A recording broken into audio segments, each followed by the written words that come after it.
This episode of Capes and Lunatics is brought to you by Tweaked Audio. Get awesome headphones, go to tweakedaudio.com and use the coupon code Southgate to get 30% off, free shipping, and a lifetime warranty. Or you can get there through the link on our website, southgatemediagroup.com.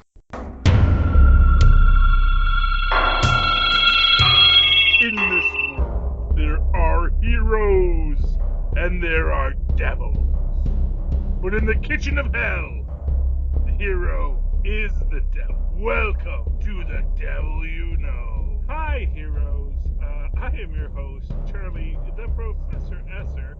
My echo in the background is my young son, Tristan, who just loves it all. Although, like Mozz, he too misses the sound of one fist. And then, speaking of Mozz, Mazel Tov! It's Mozz! As always, it's great to have you back, and always here. You know, we are fast approaching the last episode of Devil You Know. But, you know, I realized this. I did recently download The Incredible Hulk Returns and Trial of the Incredible Hulk.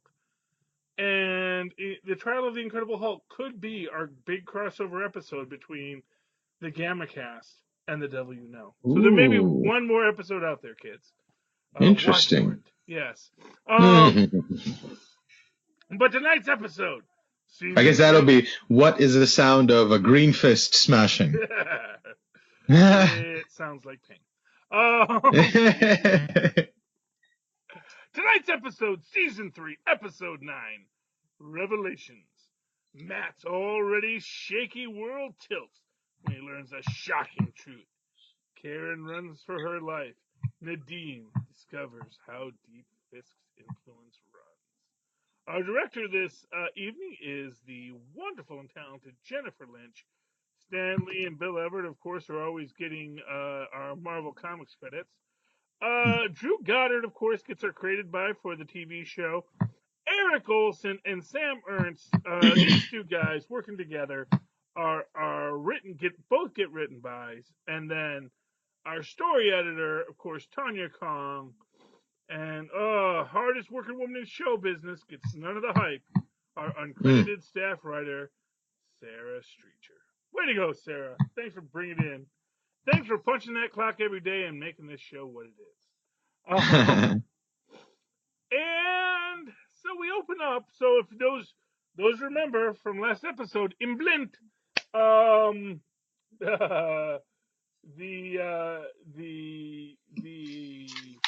big revelation is that Mother Maggie or Sister Maggie is actually the mother of Matt Murdock. And now we deal with the fallout thereof. Right.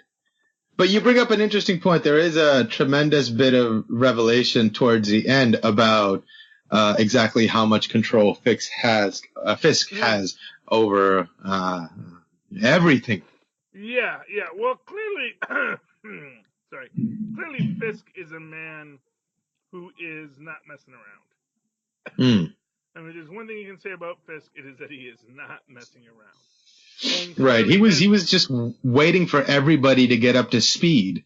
Like, everything was already done. He's like, oh, guys, will you just understand what's happening finally? I have to spell it out like babies for you, leave crumbs so everybody can get on the same page. It's brilliant. Yeah, well, you know, I mean, and not for nothing, there is a strong argument you can make about a Deus Ex Machina quality of it. It's like, of course he has all this power. He's got antagonist armor. Oh, by the way, Mozz, have you seen the Umbrella Academy yet? Have you seen the Umbrella? I just finished it yesterday. It's a good show. Hold on. Hold on. Okay. Am I coming in? Can you hear me? Hey, I can hear you just fine. I always can hear you. Oh, okay. Just fine. No, I did see the Umbrella Academy. I just finished.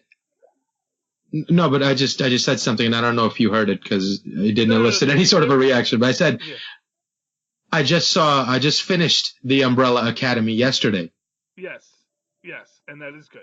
And I was saying that it's a very good show. People should watch the Umbrella Academy on Netflix. If you're in these doldrums because you don't know what to watch next, there's always the Umbrella Academy, which is really good. And honestly, as much as I'm excited about Doom Patrol, I think Umbrella Academy is going to be. It was better than Doom Patrol will be. But anyway, I just saw it pop up on my screen and said, "Oh, I should mention that to Mozz." Yeah, no, it was interesting. I think it could have been a lot better, but for what it was, there were certain things that it did really, really well. Like the character of Five, that little kid is such a brilliant actor. He's so good. Oh, and yeah. Hazel and Cha-Cha, their relationship was really, really well put together. And surprisingly enough, as weird as it was, Hazel and the Donut Lady was surprisingly adorable. I know Hazel and the Donut Lady, man. I can't wait for season 2, and I hope those two crazy kids make it work. That's all I gotta say. But anyway, I enjoyed it thoroughly. Yeah, that's not the show we're talking about tonight. Although who knows, maybe we'll talk about the Umbrella You Know at a later date. In the meantime, we get the revelation that Matt's. So I think Matt confronts the priest at the pool hall. Which honestly, he's going to tell you right now, that's such a coward's move. He is such a coward in doing that. Because here he is, he just learned the secret from his mother. How so? Because he's not confronting his mother about it. He's going to go find someone that can give him distance and allow him to be the injured party, without actually someone basically throwing it back in his face. Well, you got no idea what I was going through.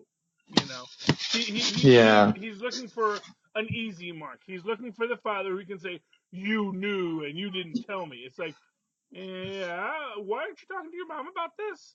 Because your mom's going to throw it back in your face that, "Oh, I'm sorry, I was suffering with massive postpartum depression," which people did not understand back then. And I'm just glad I didn't drown you in the bathtub. Like, you know, I'm glad it didn't become postpartum psychosis. You know, and the only way I could protect you was to get away from you. And then, you know, stuff happened after that. You know, it's like you were raised without me, and then your father died, and it's like, well, what are we going to do? And she goes into this a bit with Karen, but again, that conversation with Karen, like, if Matt was really being honest with himself, he'd have been having that conversation with Maggie, not Karen. Right. He'd talk to Maggie about what he was feeling. But instead he goes to the father, which gives us a lot of exposition. And I feel like he's the vengeful type. He needs to have somewhere to point his anger. And boy, he has an opportunity to rake him over the coals with this one. And he goes, and the way he walks away from him, shame on you. It's like he feels so like burning with righteousness when he gets to say that to him. Yeah. And I guess that must mask the pain a little bit. Well, I'm sure it does. I mean, that's the whole idea. It's all. Yeah. Excuse me. Oh boy. Yeah, I don't know what it is, man. I don't know if it's. You know, I do work in a dog-friendly office, and I think I might have some dog dander issues. Not like major, but it's like now that I have to be around them much more often, it might be a little bit like, man, apparently dogs make me cough. But anyway.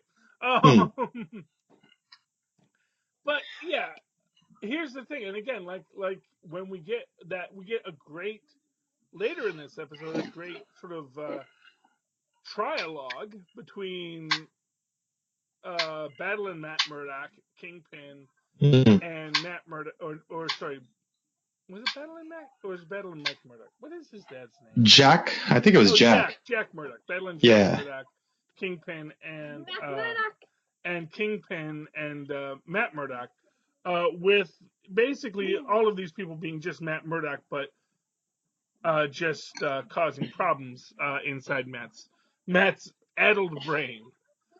Yeah. Because I do think he might have some closed head trauma here, and I think that may be what we're what we're watching is his hallucinations being caused by having one too many nunchucks to the head. See, for me, I think I take it more, and I think it's more enjoyable to me if I take it as like a poetic way of presenting in his mind. So in his mind, what this is somebody else's version of him, like how that person sees him, and he uses that proxy to sort of figure out what he should be doing in a way, right? So it's just that person's mirror of you talking to yourself and using that ability to dialogue an idea to get to what he should be doing.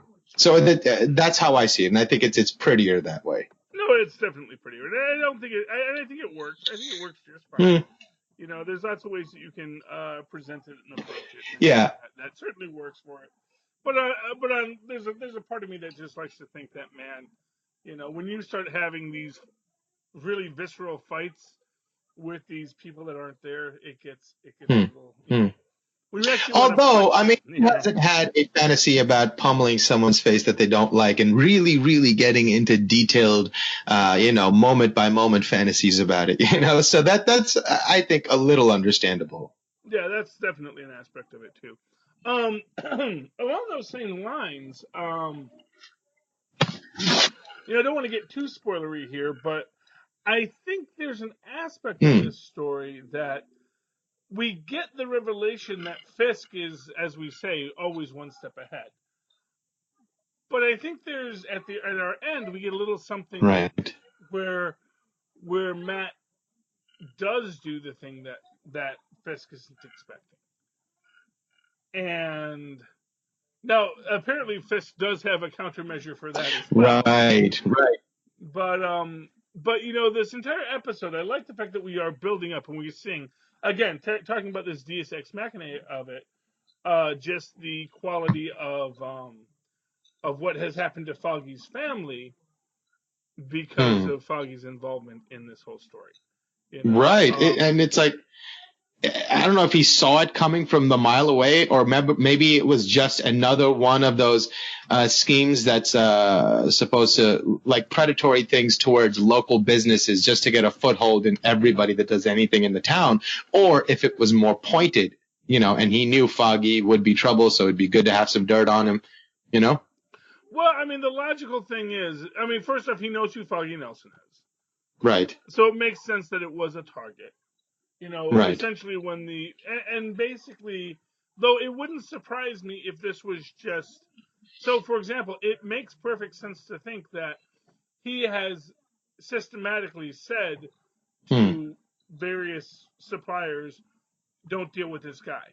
So it puts them in a tight jam so that then Red Lion comes in and can give them a note, and now they're under that obligation because he may be planning it. Yeah, he may have done everybody, or at least a significant number, but I don't think you can discount the fact that he made a point to make sure that the Nelsons got on that list.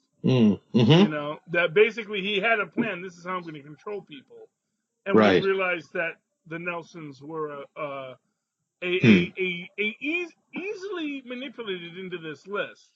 Yeah. Then that was a great way to deal with it. Right. And you bring up an interesting point about, like, as much control as he has to at some point, join the front line, so to speak.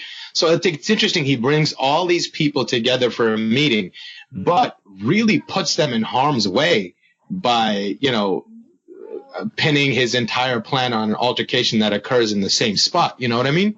Yeah. Well, I mean, to his, again, in Kingpin's defense here, he does have Bullseye there with him. Right. But it's an unknown. As much control as he exerts over everything else, this was such a up in the air kind of a situation. He didn't know what was going to happen, Oh, yeah. It's kind of interesting that even there, like, he is that smart, but he is also badass enough to know that when it comes time to fight, hey, it's time to fight, Well, what I will say is he is darn lucky that at this point in history, Matt did not say, wait, who do I know who's bulletproof? Oh, that's right. Oh, there's that guy with that Chloe fist and that lady who drinks a lot but also flies. Yeah, if only Netflix didn't cancel The Defenders, that idea would have occurred to him. Yeah, it's like, but it really that, and they think he's dead. Yeah, well, exactly. And he wants the world to believe that he is dead, till he can control the raging beast that dwells within him. But yeah, he's just, basically it comes down to Fisk got lucky that Matt didn't call in. That Matt is a selfish jerk, and I guess you could argue Kingpin really has got Matt pinned because when Fantasy Kingpin is addressing Matt, he goes into this whole point about, oh, you're just like your dad. You just want to beat people up. Yeah. That's your whole goal. You just want to feel that I have power and I am beating people. And, and it's, and that's nothing. He's not wrong. Right. And his father says about as much to him. We're cursed. There's something wrong with us. That's why your mother left, and that's why we like hurting people, and that's why we like to make up excuses for why we do it. Yeah. But, of course, and the most important point about that is that, yes, they are cursed, but that's also Matt saying that to himself. Right. You may be seeing it in the voice of his father, but it is actually Matt who is saying, yeah. What if we are, as a family, finding something else to blame? Yeah, exactly. Well, yeah, because, I think for a man without fear, I think he's a bit of a coward. He's a man without fear when it comes to jumping off buildings and attacking guys bigger than him. But when it comes to actually dealing with the hard, emotional, raw reality of living a life, I think that's where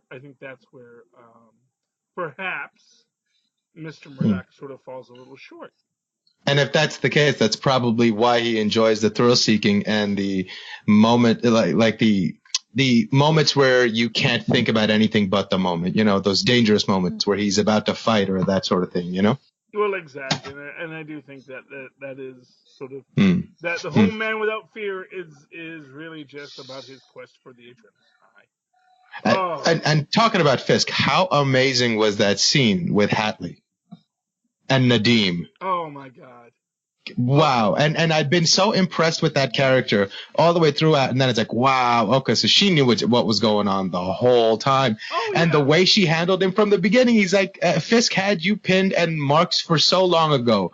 And he, again, just like he might have done with the Nelsons, created that situation to get him right where he wants him. Oh, it's brilliant. Yeah. See, I think the Nelsons wind up in what you can argue as a logical storyline. I kind of feel that they really go into a fantastic quality of the storyline at Fisk Friends when they introduce Nadeem. Where it's this whole idea, well, we'll cancel his sister's health insurance. Right. And then that so that he has to go into debt to take care of her, which means, and to put it, I mean, it like works in a comic book universe where like, I am a super genius and I've got all the angles. I am a thinker, as it were. But I think in reality, it means that you have to, first off, have a complete assessment of someone prior to making the move. So you have to know that Nadeem is the guy who's going to do this and make this choice at this time. And I think that goes. You think Hatley could have scouted him for that purpose?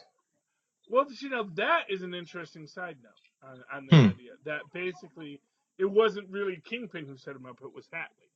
That Hatley who said, you know what, as basically once Hatley gets under her thumb, like, you know what, Nadeem is the guy that would bust his butt for you. But if you already had Hatley, do you need Nadeem? I mean, I guess that's. Oh, no, but apparently he needed 7 or 8 others too. When they get it to the table at the end, he's like, he's got something on all of you. He's like, oh my God. Yeah, and then we get. I think that's I guess what maybe what they're trying to say is, because it seems like a pretty big leap to make that with. That these other gangsters aren't able to secure their own protection away from prosecution. It seems kind of like illogical. But the only thing they could say is that maybe he did this on such a wide scale that he got enough people on the FBI that he's got a significant portion of them willing to work for him to the point where they can hide what they're doing. Well, you know what? And this is the ironic point about this. This is basically the Whitey Bulger story. Ah, exactly. Whitey Bulger was a mob boss who flipped, but and amazingly played by Jack Nicholson in The Departed. Right. Or not so much by Johnny Depp as much as we all love Johnny Depp. in Black Mask. Yeah. Okay, yeah, no, I'm sorry, yeah, no, yeah, Jack Nicholson is Jack Yeah. Nicholson is just always better. Um, Almost. Let's not okay, go. yeah, well, If you're wearing a clown makeup, I don't know. well, he actually I got into a whole conversation with people about this. They Mm, actually recently did a poll, and goodness knows how these internet polls work. It was like, who exactly. was the best comic book movie villain? And it was Jack Nicholson, and right behind him was Heath Ledger. Yeah. Well, And I mean that's understandable. I mean, yeah, if you just and what I actually said was that says much more about the Joker than it does about either of the actors. that's also true. Ah, You that's know, fair. Yeah. Yeah, yeah. that's really true. I mean, not for nothing, you Yeah. can make the real argument that a lot of people, because Jack Nicholson's performance has been out there longer. More people have seen Jack Nicholson's Joker than have Hmm. seen Heath Ledger's. And it is part of like an iconic piece of history that's sort of indelible Yeah, and to our memories of that decade or of that time. And yeah, I still say yeah. Mark Hamill's the best, but he's never been in a movie, so. Yeah, it's hard to make an argument for that also. Yeah, well, I guess, yeah, Against that, I mean. Well, what it is, yeah, what it always comes down to is what do you look for in a Joker? And it's essentially there's been enough Jokers that you can always find the right Joker for you. And he's had such a convoluted backstory Right. I that like that. it is one that you can certainly enjoy. And the Jack Napier story is actually the original one. Is the actual original origin of the Joker. Later versions, like the Joker we're getting in the Joker movie that's supposedly coming out at some point, they're shooting it, so hopefully they're going to make it. Yeah. But that's much more based on the Alan Moore version of the Joker, which is the nice guy, the one bad day Joker, as opposed to just a guy who was a criminal and then became the Joker. But the Tim Burton, he's actually calling back to the original Joker origin story. But then also violates from it by making Joker Joe Chill. So, you never know where you're going to go with these things. But comic book writers do like to have fun. Anyway, getting back to the Marvel movie we're watching. We're talking about Umbrella Academy, DC movies, things out there. But this is actually still a good show. Daredevil. All right, let's talk about Sister Maggie's little scene where she breaks down after the priest tells her that Matt knows. That was an interesting moment because it seems like there's no sort of gradual rise to that place that she goes to when she breaks down. It's almost instant. It's like years and years of guilt. Just all of a sudden she has no choice but to confront them. And she breaks down. It's so powerful, that moment. Yeah, well, I mean, not for nothing, it's a powerful story. Yeah. And again, it comes into this very complex question when we think about heroes and villains. Where we're going to say, okay, she is making the selfish choice, but she's making the selfish choice expressly because of the situation she's in. And when you look, and not for nothing, let me just call a shelter half an entrenching tool. I'm sure Sister Maggie was all of 18 full years and completely legal years old. I mean, okay, yeah, we're just going with that then, right? Yeah, on. I'm just gonna go right there. Yep. No, I'm with it. Because you see Sister Maggie, and these look like freaking junior high kids. Yeah. And he looks like he's 40. Yeah. It was a little weird, like, I don't know. Yeah. Well, I mean, they do have the problem that they actually have, like, these older actors that now they have to euthanize. Those with a Y, not me. They have to euthanize these actors. To portray the same character in the past. Although they didn't do that with Sister Maggie. They just got like a 12-year-old girl to be Sister Maggie. They couldn't find a 20-year-old to play that character from 20 years ago? Come on now. Well, yeah, I mean, fair enough. But, I think there's a quality of that they really wanted to hype that or, young or, girl on the precipice of being a woman and her and really showing. I actually think it is intentional to suggest that Jack Murdoch, as nice a guy as he is, took advantage of a situation. Not to be a horrible person, but still to take advantage of a situation in which he had power. right. And doesn't that say so much about superheroes in general and supervillains? Yeah. You have power, and I'm going to take advantage of it. Hmm. I have this edge over you, and now I'm going to say, well, now let's see what we can do with that. Yeah. It's also interesting the way she paints her relationship with God. Like all this mayhem and all this, like this crater of confusion and misery on their whole family. And it's like she can't address it because she's caught in this loop of guilt and thinking that she betrayed God and, blinds her to seeing everything and anything. Yeah, well, Matt gets it from somewhere.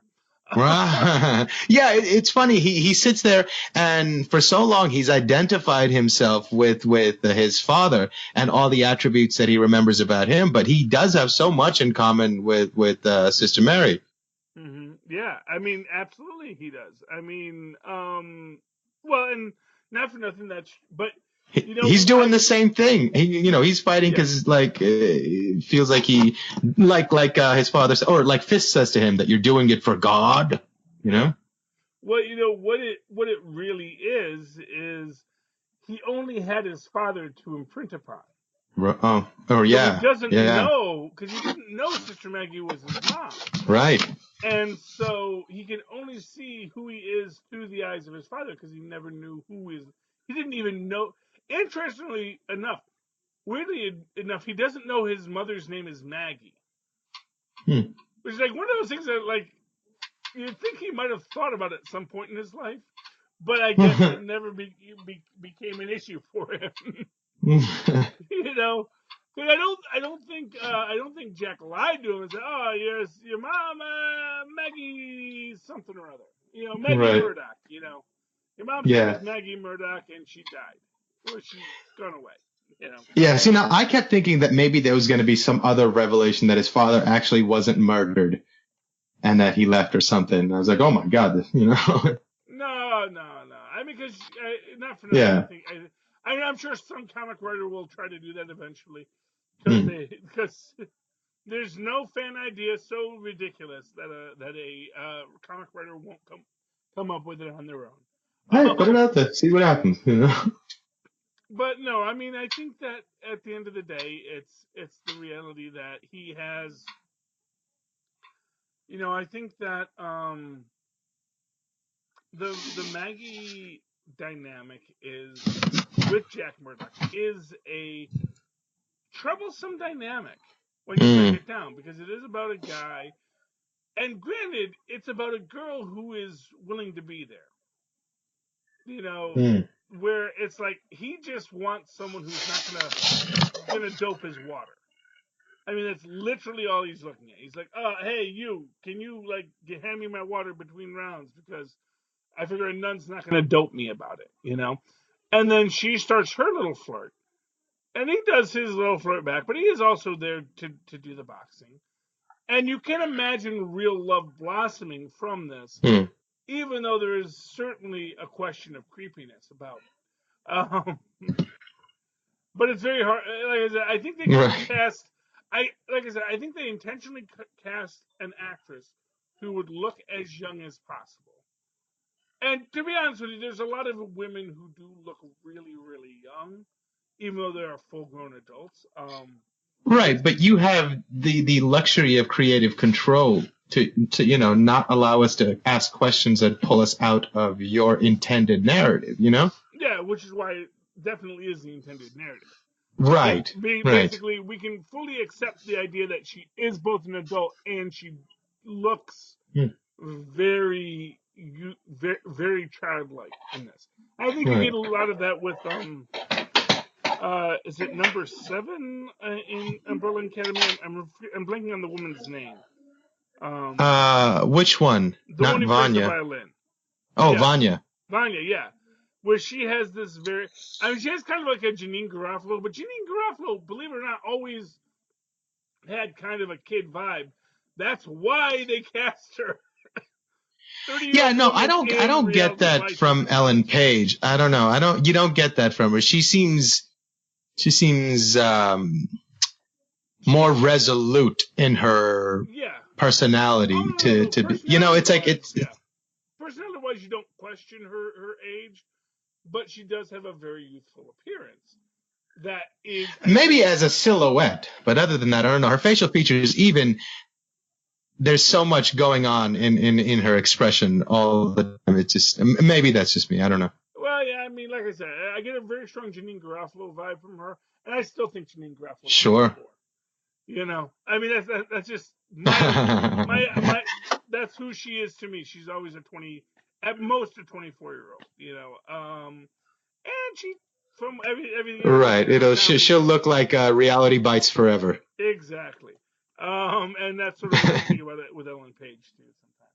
But I think they even went further with the young lady they cast in this role.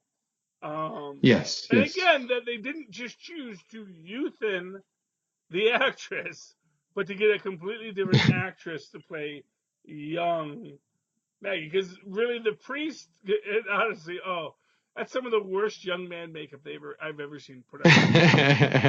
We'll put like we'll give him a little Robert Ricardo around the sides there. Give him a black bald spot. And that'll make him thing. Although if you ever grew up around Catholic priests, you do know you have these guys who are old the day you meet them, and at your 20th high school reunion, they're still old. These guys, they just stick around. Yeah, they settle into their 70s and never leave. Seems that way. Yeah, well, you get there fast enough, then yeah, you can stick there forever. You can coast for a little bit. I dig it. Anyway. Also, what was interesting is Dex and Nadim. When Dex walks into his house at the after Nadim gets the narrative and figures out where everybody's going. Yeah, well, that was intense. That is really intense. That is because of course Dex is untethered. Right, he's a loose cannon. Yeah, he's got a South Star now. And well, that's true. He is reveling in his own view of reality and his own sense of entitlement. Right, now, because I think eventually Fisk will let him kill him. And so to him right now, this is like a cat playing with the mouse before she eats it, Oh, well, absolutely. And he absolutely intends that at some point. Yeah. Honestly, I think right now his biggest question is, do I kill him and then, take over his family? Or do I just kill him? Or do I kill his family first so he has to watch? How very Richard III. Yeah. But I think there's a real quality of that when he's like talking about and he knows that the wife is like, oh, you're the man who saved her husband's life. Yeah. So if their husband suddenly got caught in a crossfire one day. Yeah, and maybe it'll be her turn to get saved by Dex. Oh yeah, and that's the cruelty and the monstrousness of it. Oof, indeed. Yeah, it doesn't end pretty. Mom. Just so you know, it doesn't end pretty. All right. Anyway, but then let's get us to our final thing, where Fisk's plans do come a little undone. He has gathered together his little crew of all the other power brokers, and again, like power brokers we've seen previously, except for one guy who, is basically wearing a big red shirt the whole time. Star, they say. Yeah. And he decides he's not going to go along with Fisk and gets something tossed at his head, and kills him instantly. Yeah. Yeah, but see, I see it differently. I don't see that Fisk's plans become undone. I think, like in chess, there's the opening, the mid game, and then the end game where you start fighting, and then at some point, somebody has to make the first move or whatever. But there's an aspect of the unknown that you have to step into in order to get to the other side. And I think for him, the culmination of the plan is coming to fruition now. And he's comfortable with that, and he expected that. And there is something to just finding your way in the foray, Yeah. And I think that's what I see from his perspective. But you can also see a little uncomfortableness from Fisk. Oh, of course it'll be uncomfortable. Matt hasn't shown up yet. And one of the things I love about the direction of this is that you're kind of implied to think that Matt is going there. Yeah. The whole time. And then he turns off the lights. And then you see in the room that the room is lit by candles. So you don't notice that the lights aren't off. Yeah. And then when you actually get Matt in Fisk's apartment, you realize that he's just said, obviously it's a trap. So rather than walk into your trap, I'm going to go, now that I know you're not there, I'm going to go actually look for what I need to look for. Yeah. And he does unveil all of Fisk's things. He finds the secret passage. He finds, was it Ms. Hatley or something, I believe her name was? No. Hatley was the FBI. The FBI guy. Ms. I forget her name, but yeah. Yeah. Someone that the first time you see her, you think she works for Fisk, and now you realize that she's actually being controlled by Fisk, and her job is to wear the ankle monitor. Yes, but also her job was to show that tiny snippet of video to Daredevil. Just in case that happened, he was going to play the Karen Page card. So Matt now has to make the decision like Neo did in the Matrix, or like Batman had to in the Dark Knight. Who do you go save? Do you save the city or do you save your woman? Well, I guess there's I mean, it's an interesting question. Was that her job was to play that for him, or was that just what happened at that time? And that's what pulls Matt away. Yeah. All right, it's pretty lucky if it's not. Yeah. Well, I mean, I guess at the end of the day, your biggest problem with the whole conversation is that, no matter how you slice it, Fisk's plan to lure Daredevil into this did come undone. He has to and not for nothing. The entire aspect of this is he has to send his elite guard to deal with a Karen Page situation. Which, let me just call a shelter half an entrenching tool right here. If Nadeem had thought at that moment to draw his piece and shoot Fisk in the back, saying he had apparently escaped and I tracked him to this location. Again, these are these moments like, what if Murdoch had stayed when does he have his gun at this point? I believe so. He's still an FBI agent. No, but yeah, I guess because he hands in his gun and then la da da da da. I'm just wondering if like Hatley handed him the gun, because I don't think Fisk let somebody walk into his room with a gun that they can use on him. Well, I think Fisk feels very much in control at this point. And he has these people being his lapdog, so he might not, it's like, you got a pet bull, you don't think too much about it until you kick him one too many times. And then all of a sudden your pit bull says, wait a minute, I'm a pit bull. Yeah. And, you've been kicking me a lot, and maybe I'm not quite so cool with this anymore. Yeah, I just looked in the mirror. I have fangs. That's actually something, and I don't know if it may be completely apocryphal, but I've always said the entire reason why humans are able to domesticate horses is because they have such bad depth perception that they have no idea how big they are. And because we're as tall as them, they think we're as big as them. Interesting. So they climb on top of them because they have no idea that they can just kick us off at any moment. So that's the legend I once heard. I have no idea if it's true. Who knows? So at the end of the day, we get that Fisk does not get his chance to kill Daredevil. Daredevil realizes that Plan B is in effect, and they have tracked down Karen.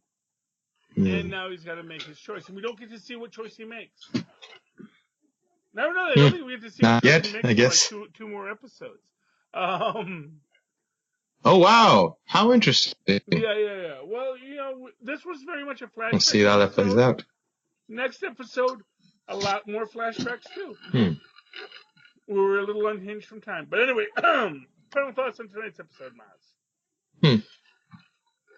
No, I really dug it. I think there was a lot to chew on in this episode. And you read a lot of revelations and a lot of stuff to trace back to the previous episodes and get a better sense of what's been happening. So I dug it.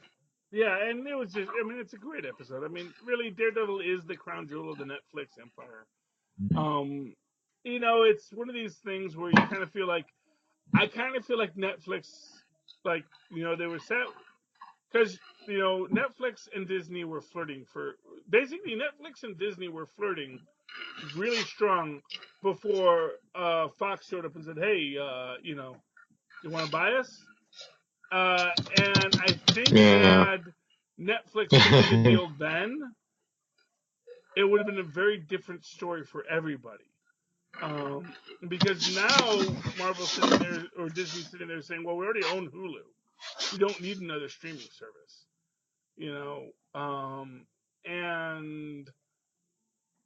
I feel like Netflix a little cut out. But then again, Netflix also saying, no, you're not the only one that can make content because we got Umbrella Academy. So it's an interesting story. That's something for Super Connectivity later on this same page. Just scroll down, kids. Anyway, I love this episode. I like all these episodes. And so if you would like to talk to us about these episodes, Mozz, how can people find you? Oh, they can email me at mozzmanzor@gmail.com or find me on Facebook under Mozz Manzor. That's MOZZMANZOOR. And of course, you can always write to me in an old-fashioned email way, the way our Mozz, not Mozz, but our Mozz once did, at superconnectivityblog@gmail.com. That's superconnectivityblog, all one word, @gmail.com.